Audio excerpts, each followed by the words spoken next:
In 1324, the richest man who ever lived walked into Cairo with 60,000 people and so much gold that he crashed the economy of the entire Mediterranean for 12 years. He gave it away.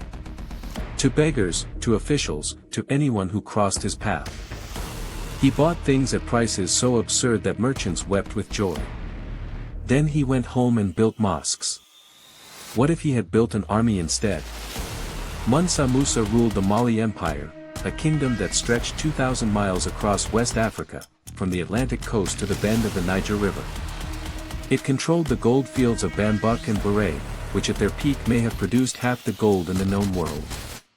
When European mapmakers drew the Catalan Atlas in 1375, they put Musa on it, sitting on a throne, holding a gold nugget the size of his fist. 50 years after his pilgrimage, his name was still the only thing Europe knew about sub-Saharan Africa. But Musa did not use his wealth to make Mali unconquerable. He used it to make Timbuktu beautiful.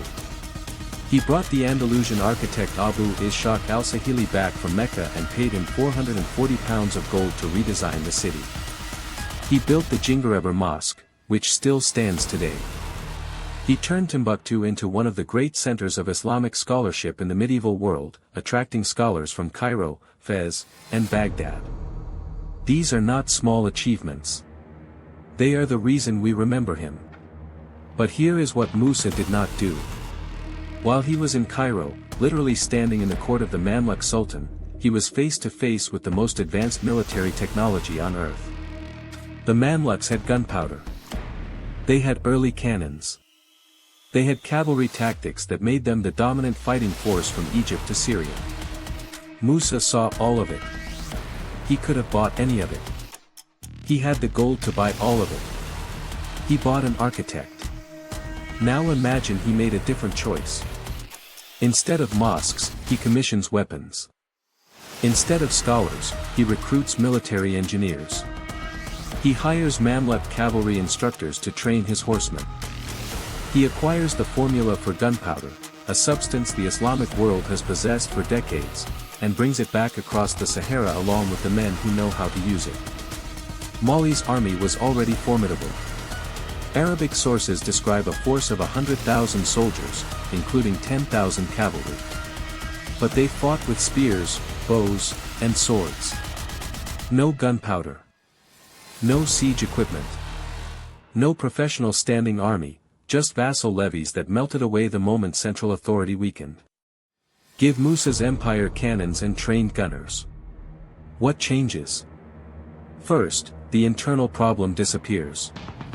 Every West African empire that rose and fell did so because succession crises tore it apart. Weak heirs could not hold vassal states in line. But an emperor with a permanent, gunpowder-armed royal army does not need vassal loyalty. He has force. The rebellions that destroyed Mali after Musa's death, the Songhai breakaway, the Mossi raids, the Tuareg seizure of Timbuktu, none of them happen against an empire with cannons. Second, expansion becomes possible in new directions. Mali could never penetrate the southern forests because the tsetse fly killed their cavalry horses. But infantry with firearms do not need horses. The Akan goldfields, in modern-day Ghana and Ivory Coast, become accessible. Musa controls not just the Saharan gold trade but the source of the gold itself. Third, and this is the one that echoes across centuries, when the Portuguese arrive on the West African coast in the 1440s, they do not find fragmented kingdoms ripe for exploitation.